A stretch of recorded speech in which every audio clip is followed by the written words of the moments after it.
Good morning, Chicago. I'm Dr. Allison Arwady, Commissioner at the Chicago Department of Public Health.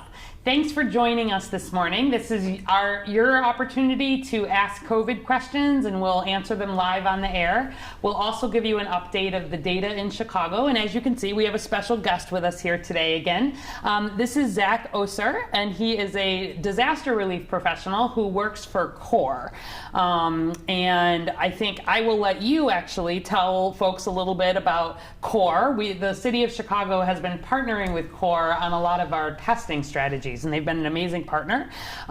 So why don't we go ahead and tell us just a little bit about yourself and a little bit about CORE and the work that you've been doing here, just to get people's appetites whetted for putting in questions, and then we'll come back and do some data updates. Great, thank you for having me. I really appreciate the opportunity. So yeah, CORE has been working in Chicago since May doing testing operations, but since about February, March, we started in LA and have since expanded to cities all over the US, namely Atlanta, New Orleans, Detroit, New York, Washington, DC, and the Navajo Nation as well. So we've stepped into the testing space in a big way and have tested over 500,000 people in the United States since we started. When we came in here in May, CORE was essentially invited by the city of Chicago to provide free COVID-19 testing to underserved communities throughout the city, which is exactly what we've been doing since hitting the ground in early May. All right, great. And CORE itself, it's a community organized relief effort. And it's a nonprofit that was actually started by Sean Penn. That's right. And started in response to a situation in Haiti, but then has moved to sort of really this kind of work here in the US, right? That's right. And it's been interesting because here in Chicago, we wanted to really partner with an organization. Basically, the city of Chicago pays for the tests themselves, and then CORE really partners and pays for the staffing, and then helps figure out, together a lot of the logistics. But you've been doing some hiring of folks from within communities as well, right? Can you just talk a little bit about that? Yeah, absolutely. When we came here, it was me and two other people, all out of towners, and now our team has grown to about 100 people, and 97 of them are local Chicagoans. So we have a real emphasis on having our team be from the communities that we're trying to serve, because they know the dynamics of where they're from. They understand how to reach people, what people are interested in, and how to break down some of those barriers to testing, some of that fear about testing, and make it as accessible as possible. So while this is a public health program, we're also providing employment to lots of people in areas of Chicago that have struggled economically through this crisis as well, and we're really happy that we've been able to do that, and it's something we hope to expand in the coming months as well. Yeah, perfect. And this was one of the reasons we were most interested in partnering here. And the Race Equity Rapid Response Team, which those of you who have been following along have heard a lot about, we're really part of figuring out how to get this done and partner and really make sure that we're driving testing to where it's most needed. So we'll come back in a few minutes to talk with Zach Oser from CORE, and I've got some questions for him. He's brought a test kit. We want to help you understand, if you've not had a COVID test, what that looks like, and show some pictures. But let's actually turn first and take a little look at where we are related to our Chicago data. I forgot to demonstrate our social distancing, so let's do that real quick. You can see we're sitting at more than a 6-foot distance. This is what I encourage, as you know, you to do when you are out and about, to make sure you're keeping that distance. We don't have our face coverings on because we're seated and at that distance, and want to make sure that you're understanding what we're saying. But absolutely, we're wearing these face coverings when we're out and about. We're keeping our distance. We're doing all the things that we can to help protect against the spread of COVID in Chicago, and that's what we need everybody doing. So let's go ahead and bring up the dashboard. So hopefully at this point, people know that we are able to get to the dashboard either off chicago.gov/coronavirus, latest data up at the top, or directly by going to chi.gov/covid-. And when we pull it up, as you can see here, we've been making improvements to it. So this is the daily view as compared to the weekly view. And if we've got it up here, you can see that in total here in Chicago, we've had 55,414 confirmed cases. We've tested about 358,000 people. Now those are individual people. So someone who gets multiple tests actually only counts once on this dashboard, and that's important. And then we've had 2,690 deaths. Our current daily averages, this number right here, the 188, is the number that I look at first on the dashboard. That is our 7-day rolling average of new cases in Chicago. And we're at 188 here. You can see that that is up a little bit. The prior day we were at 183, and it has been just very slowly creeping up. Compared to what we're seeing around the country and even around the rest of the state, Chicago has actually remained relatively flat, but we are starting to see some slight increases there, and I'm concerned about that. And so we really want to make sure people have a good understanding of what's driving that. You can see our people tested here is up again, and actually, although we're at 3,766 people tested, our 7-day average for number of tests is actually at 5,902 tests. So you can see there's a fair bit of testing that we're doing that is additional testing on people, and that could be anyone, for example, who is working in a long-term care facility or a healthcare facility, or someone who maybe had an additional exposure of concern, but we are definitely seeing people who are having tests done more than one. And we actually use as percent positivity here. You can see we're at a 5% positivity overall across the city. That's up from 4.9 yesterday. We would really like to keep that number under 5 if we could. So we're just sort of right at that cutoff of where we'd like to see. That has been trending up. That actually is using the people tested metric. So some states and some jurisdictions use the total test measured metric, and by that metric we'd only be at about a 3% positivity. But we like to use this one because it's the best predictor, especially where you're looking by neighborhoods. We're most interested in are people getting tested, and really making sure that that's the number we're using. So I just want people to understand that, because there's a couple different ways of looking at positivity. And then, you can always hover over here and look at any detail, but let's look here quickly by age. So when we click on age here, first of all, you can see in this upper graph here, this breaks down, as you can see, the colors are the different ages. So let me blow this up so we can see what's going on. So do you see here in gray how high that peak was, especially in early May, where we were seeing almost 100 cases per 100,000? That was our people in Chicago who are over age 80. So this was by far our oldest people were driving the most of our cases, and a lot of that was when we were seeing the outbreaks in long-term care. A lot of that is why we were seeing, a lot of deaths, especially early on. And what's happened really in recent days, if we come down to July, look and see how that red line is now our top line in terms of the most cases. That red line is 18 to 29-year-olds. Whereas that gray, that 80 plus, is now down very, very low. And actually, our older folks are having lower case rates, which is very good. But top is our 18 to 29-year-olds, and then next is our 30 to 39-year-olds. And so as we've seen in July, coming out of shelter in place a little bit, people returning to activities, from the data we know, talking to these cases, folks in that 18 to 29-year-old group are more likely to have traveled out of state than our other age groups. They're more likely to report exposure to friends, not just to family. We know that people in that age group tend to be more social, out and about, but also potentially just being a little bit less cautious.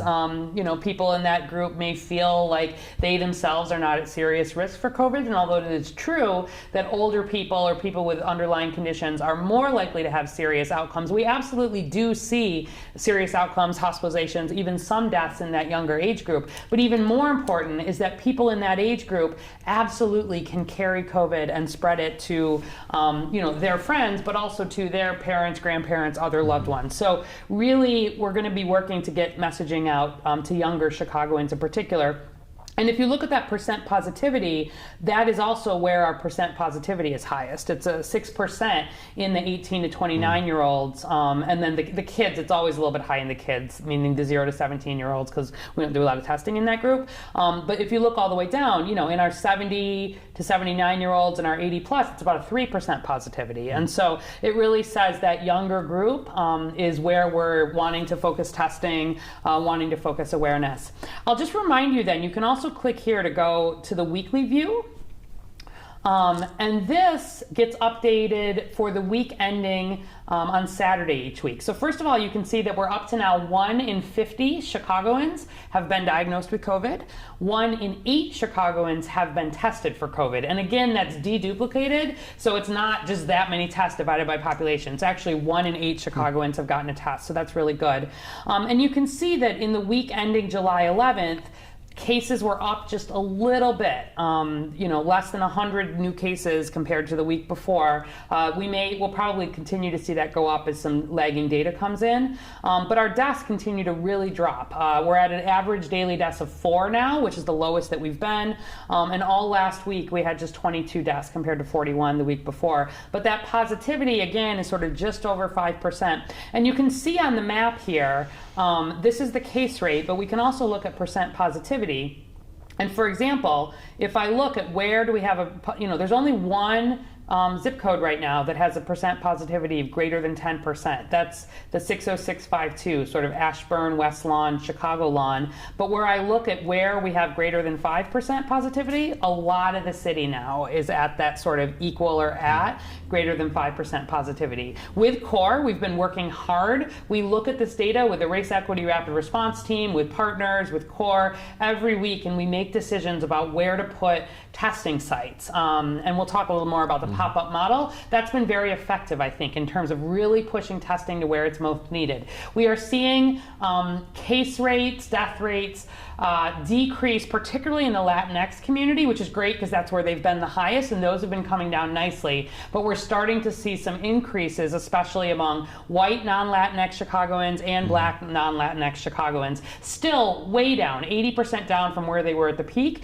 but not heading the way that we want to see. So more work to do, but when I see a map like this, it really lets me know that there is a lot of community spread happening in Chicago. It's not so much that, the health department has done a lot of work in our long-term care facilities, working with, the jails, working with the homeless shelters, lots of aggressive testing and work in those congregate settings. They remain high-risk settings, but they're generally in quite good control at this point. And more, we're just seeing COVID cases out in the general community. And so it's especially important then that people are doing the things that we know work to help protect against the spread of COVID. All right, so I encourage you to just continue to explore. You can hover and look at your zip code. You can see how things change over time. This dashboard is the same dashboard that we use every day to look at numbers. So I think with that, maybe just to lead into the conversation, I'm going to show one other thing on the computer here, which is the list of the pop-up testing sites for this week. So we'll talk about this in a second, but just to give you a sense, this is the mobile testing schedule for the week of July 13 here in Chicago. So these are the City of Chicago sponsored sites that we're doing in partnership with CORE. And you can see on Monday, we were at Healthy Hood, we were at Martin Temple AME Zion, Southwest Organizing Project. Today, Southwest Organizing Project, Humboldt Park Boys and Girls Club. Tomorrow, National Museum of Mexican Art, again, Humboldt Park Boys and Girls Club. Thursday, Vets Park Neighborhood Testing, Bethel New Life Church. And then Friday, Monumental Baptist Church, Equality Should Be Normal event, and the Iglesia Bautista Church. And so all of this information is available on our website. You can see the hours, walk or drive. But so let's come off the computer and come back and talk a little bit with you about the fact that this is now sort of the strategy. Talk to us a little bit about how that strategy has changed, how some of these sites are being selected, how things are going broadly. Sure. So when we first came into Chicago, we essentially brought with us the model that is being used in Los Angeles, which is heavily a drive-through big site approach. Right. Because LA is a city of drivers. Everyone has a car, everyone is driving, it's very spread out. The dynamics of Chicago are different, which we learned pretty quickly.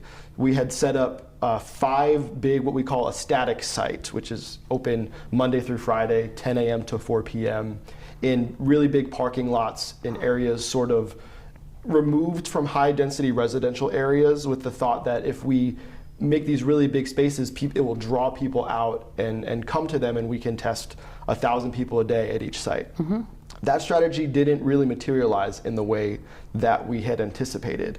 So we shifted to this mobile model, which is much more, I believe, tactical and strategic in its approach. So what we have is a partnership with the Chicago Department of Public Health, where every week they send us the top 5 or 6 zip codes that have higher than average positivity rates versus the citywide average for Chicago. Exactly, pushing testing where it's most needed, using some of that same data you can see on the website. Exactly. And so what we do once we receive those zip codes, our outreach team will then start linking up with community-based organizations, nonprofits, churches in those zip codes, as well as the mayor's office is supporting that effort as well through the Racial Equity Rapid Response Team. Mm-hmm. So both of our groups are scheduling mobile testing in those zip codes for the coming week. So what that looks like is usually it's a 1 or 2 day testing operation where it can either be a walk-up only or have a walk-up and drive-through hybrid model. What we found with the walk-up only model is that it's a really great way to draw out lots of people right off their front step. Mm-hmm. And the facilities that we choose to partner with for walk-up mobile testing are always in high-density residential areas to make it very conducive to people in those areas to come and get testing and make it as easy as possible, as accessible as possible. Yep.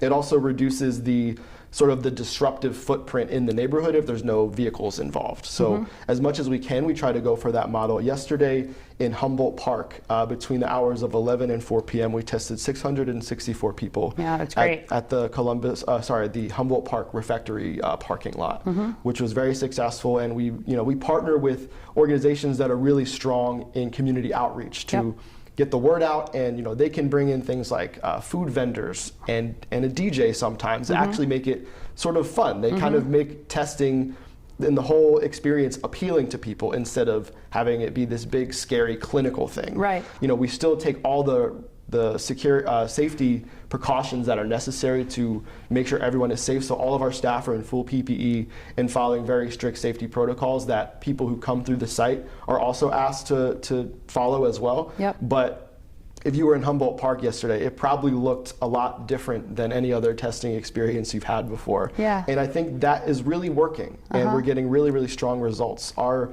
team is capable of doing 3 mobile testing sites each day, Monday through Friday, simultaneously, so we're able to hit 3 different zip codes every day that we're out in the field testing.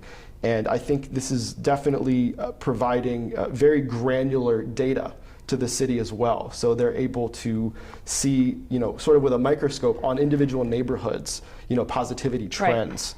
Right. And I believe it's a very surgical approach that's working. Yeah, I agree. It's been really helpful, I think, for us to be able to turn on a dime, really plan just even a few days in advance. We're able to go, the goal, of course, always we want someone who is symptomatic or concerned about COVID, first and foremost, go to your healthcare provider. That's always the best route. That is someone who knows your history, particularly if you have underlying conditions, making sure that you're plugged in clinically, can follow up with you, et cetera.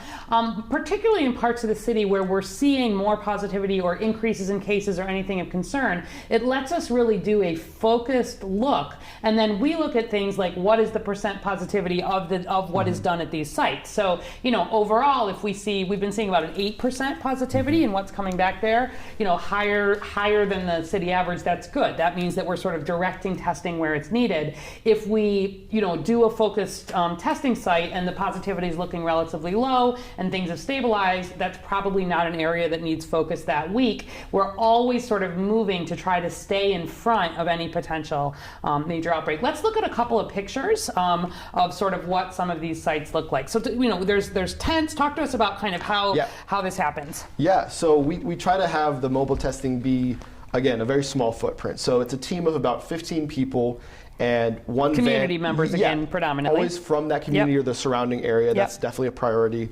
And the actual testing operation itself is pretty straightforward. We have a van that's full of supplies, hence the mobile name.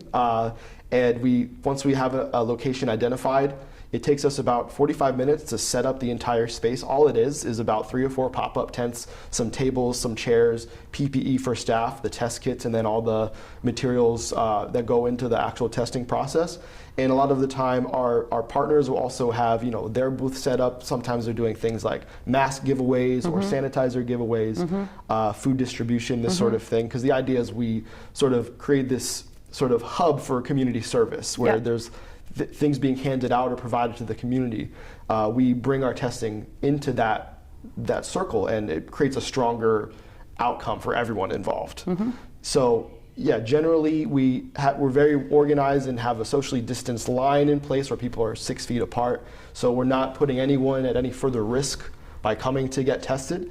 And we can, for some of our high volume testing events, like the one in Humboldt Park yesterday, or others in Pilsen that we've done previously, we can do about 1 test every 30 seconds. Okay. So that's how we're able to cycle through hundreds of people very quickly and safely. All right, good. We're getting a fair number of questions in, and someone is wondering just to hear a little bit more details about the test itself. So maybe let's come back and have you just demonstrate what the testing kit looks like. Someone's wondering, is somebody sticking something in my nose or what's happening? That is one of the most common questions we receive, and I think it's one of the largest stigmas about testing in the community, is everyone has seen in the media, especially towards the beginning of the pandemic, is the nasopharyngeal test, where there's a health practitioner putting a cotton swab deep into your nasal cavity and is very invasive and uncomfortable. Ours is actually a self-administered oral swab provided by Curative Labs, which is a private laboratory based in California. So our testing process is very, very easy. All it involves is taking this Q-tip and self-administering a test inside your own mouth. So no one's actually jabbing anything in your face. It's all done by yourself with a trained guide, a demonstration specialist, to show you how to do it. So all you do is you remove the Q-tip, you cough into your elbow, which I will not do here, 3 times to bring up any phlegm that might be in your throat to get a strong sample. And then for 20 seconds, you swab the inside of your cheeks, the roof of your mouth, under your tongue. And then you unscrew this vial here and put the Q-tip into the vial, break it off at the end, twist it back on, give it a good shake to make sure that none of the reagent is actually leaking out of the vial. And then you put it back in the test kit bag, wrap it up, and put it in a disposal bin, and that's the entire test. And you receive your results in up to 5 days. It generally fluctuates between 3 and 5 days. There is some leeway there, but we tell people 3 to 5 days, and that's generally, you'll receive your result via email. If you do not have an email address, you can also receive your result via phone call. And then the Chicago Department of Public Health is doing the calls to sort of follow up if folks don't have emails. And then there's also, where people are positive, they would then enter the regular case investigation, contact tracing process, where we're reaching out to make sure folks are connected to a healthcare provider in case they're not, doing the follow-up, really making sure that people are getting information, even at the time of testing. A lot of information, because especially if someone is being tested and they have symptoms, we want to make sure that they're isolating, really limiting spread as much as they can, even while they're waiting for their test result to come back. So that's part of it. What other questions do you find that you get a lot? Because people have some here, but I'm sure you get questions a lot. Yeah, we get asked, how often can I get tested? Should I come back regularly? Or, how does the testing work? And one thing I always think it's important to emphasize is that this test is a snapshot of a point in time where you were tested. It is nothing more, nothing less. So when you get tested on that day, this is capturing whether you are positive or negative at that time. It's possible that you can get exposed to the virus after that time and before you get your result back. That is something that is problematic nationwide in terms of the turnaround time for the test. It's something that laboratories are working very hard to improve. That is our limitation right now, unfortunately. But in terms of retesting, we encourage it for people, especially who are essential workers, who have levels of exposure that others might not have, people out in public, and first responders as well. So we don't put a limit on how often you can get tested or not. We try to provide a general message of, at your discretion, if you think you've been exposed or have a potential for that, get tested. Yeah, and we're especially, anybody with symptoms, even mild symptoms, I have a sore throat, I'm just not feeling great. We absolutely want anyone with even sort of mild symptoms anywhere in Chicago to be seeking COVID testing at this point, because people can be spreading it without recognizing it. I just want to mention also that if someone, like say you were just exposed to someone with COVID, like today, your test is not likely to be positive tomorrow or even the next day. It can take some time for that test to become positive. And so where there is a recommendation for quarantine, where someone has been exposed, someone in your household, your coworker, someone you've been in close contact with, that you've had an exposure to them, even if you get a negative test, you have to keep the full 14 days of quarantine. That can be a confusing message for people. The people who are doing the contact tracing at CDPH, tell me about the kinds of questions that they get. But the problem is, as we know, it can take up to 14 days for someone to develop symptoms after exposure. It's not like automatically a test is positive. And so it's one of the reasons why, if someone has had an exposure, first and foremost, any symptoms have to get tested. But otherwise, if someone is getting tested more because of an exposure, we'll say, wait 5 to 7 days, a week in, you're more likely to be positive at that point. But it's never sort of 100%. And so much of this is about the timing of the testing. And that's why making sure that there is good testing availability is a good part of the plan. Okay, Rita Guerra on Facebook is wondering, where can I go get a free test? So where can she find this information? So if you go to coreresponse.org and click the Chicago thumbnail, it will link to the Chicago website, where we have all the sites listed out by address and neighborhood. Yep. So you can very easily see which one is closest to you. We do have 4 static sites that are open Monday through Friday, 10 a.m. to 4 p.m. That you can go any time during the entire week, basically. And then our mobile sites are shifting around a little bit more. Some are 1 days, some are 2 days. So that is all reflected as well on the Chicago Curative website. And you can get there just directly from the Chicago website too, chicago.gov/coronavirus. It's right up at the top. And so you can get there. There is not a charge for these tests. There Correct. is not any collection of information about citizenship, insurance status, etc. It's really us pushing tests to where it's most needed, not wanting to have barriers toward testing. And 2 more things I would like to emphasize as well is that you do not need to have health insurance to receive this test. And also, you do not necessarily need to pre-register online before you go. If you have technical difficulties with the registration process, we can register you on site with our staff. Okay, great. So Robin McCarthy on Facebook is wondering about rapid tests. Where are rapid tests? Some tests are taking 14 days. I've got a number. Corey Haynes has a question here about test results. So a lot of people wondering about the timing of test results. I'll start with something and then you can chime in.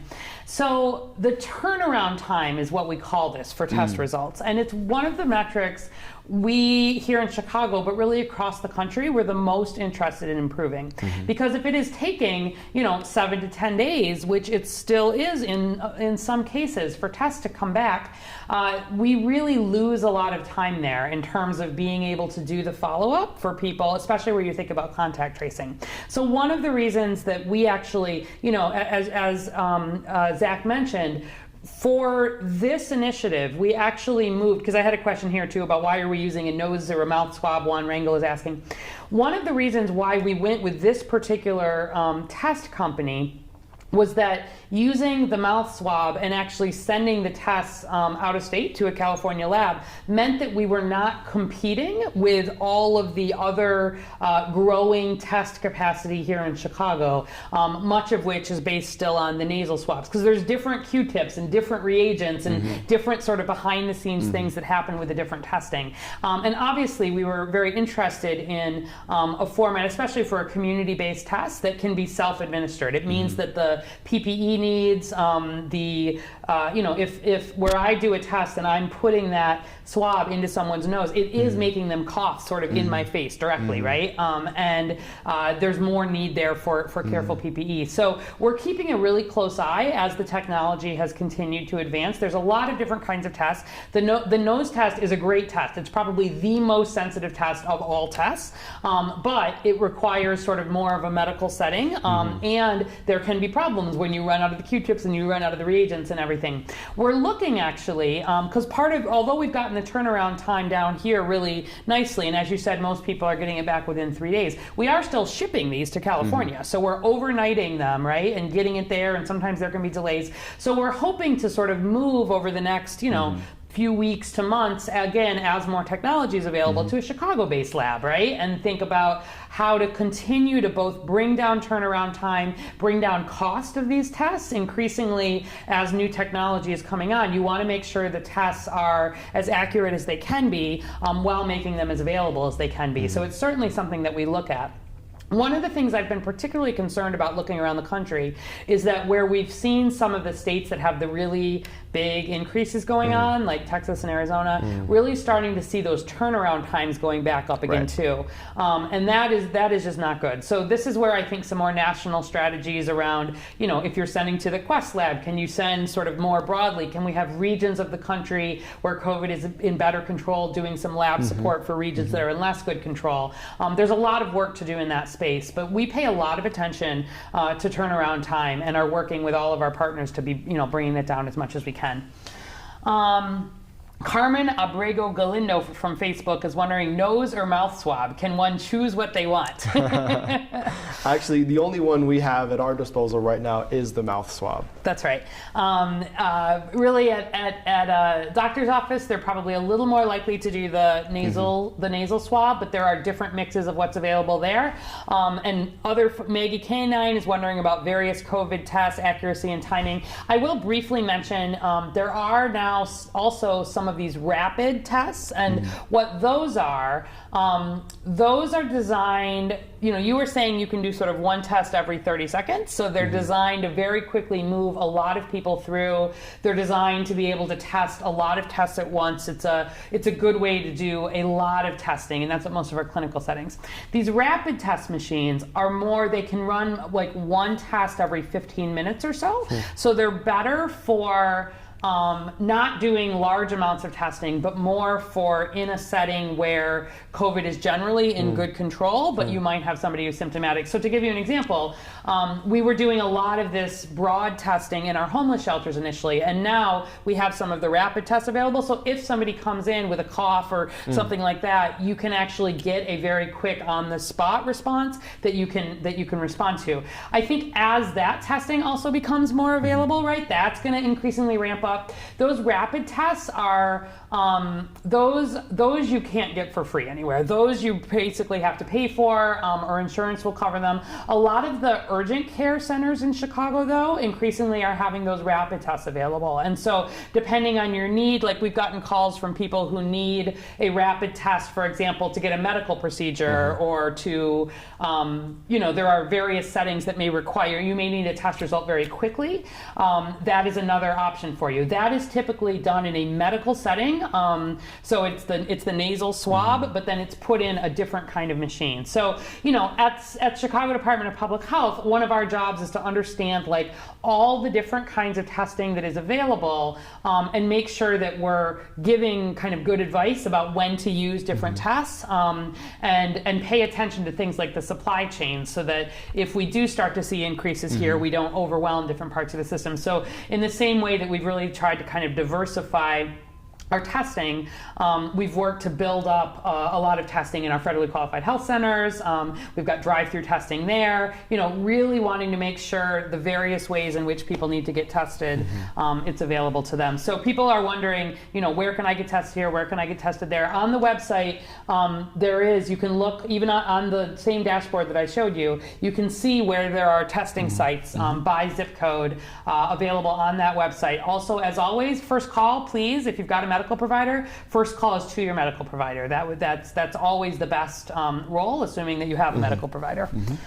Okay, lots and lots of questions here. Okay, Zakia Mohammed on Facebook is wondering, can you be tested in the blood as well as the nose and the mouth? So the blood test is the antibody test, broadly.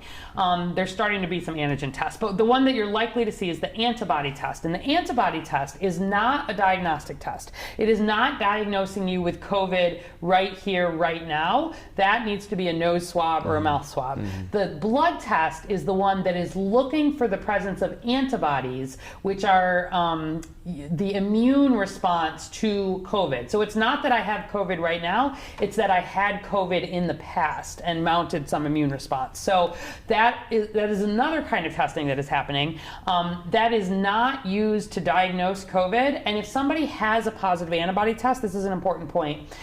We still have a lot of questions about what that means clinically. So the assumption is that there is at least some degree of immunity to COVID, but what we've been learning is that especially people who don't get very sick with COVID, if they are asymptomatic or mildly symptomatic, they don't mount as much of an antibody response. Like when you get a fever, if you have COVID, the fever is actually your immune system fighting off COVID. That is what actually causes the fever. If you never really get a fever, you don't get very sick, you don't mount as much of an immune response. And as we're starting to learn more about the different kinds of antibodies and the levels of these antibodies, there's been some studies in China, for example, that found that even in people who are hospitalized but didn't need ICU, some percentage of them don't have antibodies, or the antibodies don't last.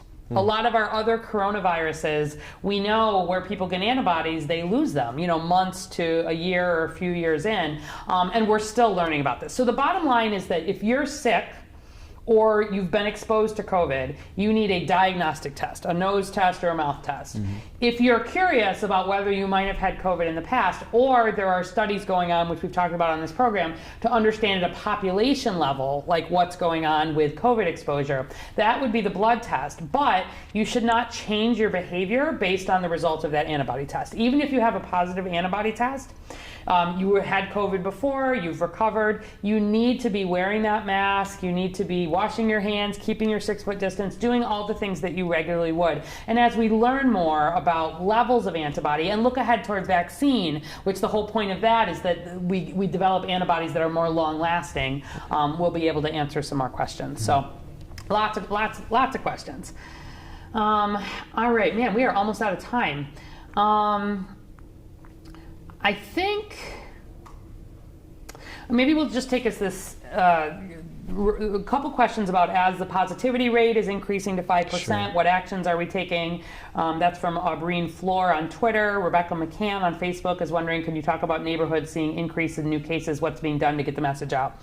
So first of all, that data on the website is what we use to sort of see where we see it to increase. You're going to see more public messaging around COVID as we're starting to see increases here, and not just media campaigns. We're thinking about doing some more sort of direct outreach to younger people. We're working with a lot of community groups, to your point, folks who are from communities understand how best to get this messaging out. We're really working to get that information out to those groups. Also, as we start to hire through the lead agency, these community-based contact tracers, right? Those folks are going to start coming on later this month into August, and everyone will be on board by mid-September. That will really give us hundreds of people focused on COVID in the neighborhoods where we continue to see broadly the most cases, although we'll continue response across the whole city.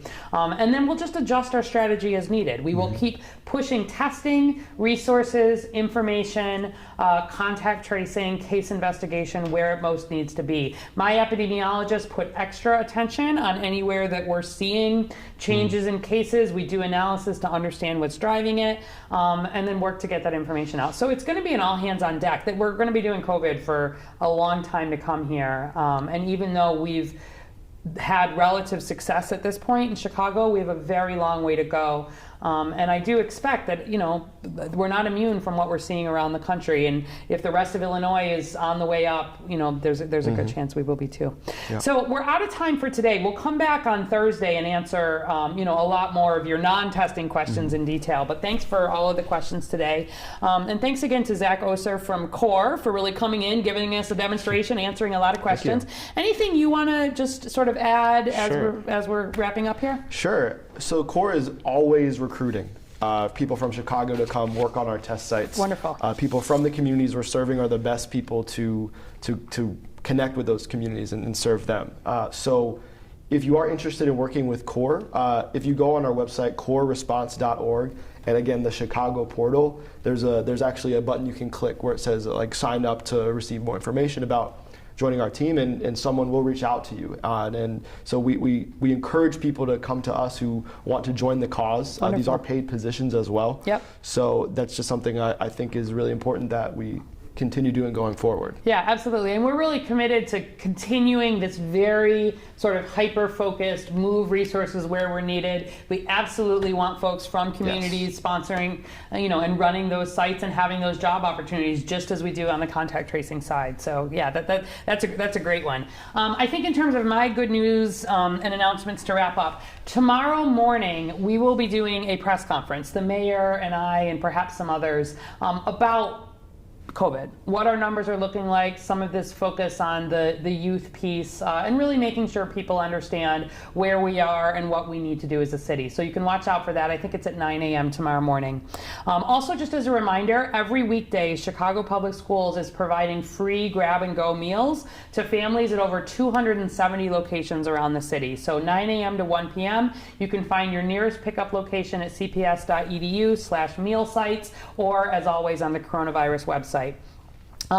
We recently this week released the Chicago Recovery Task Force report.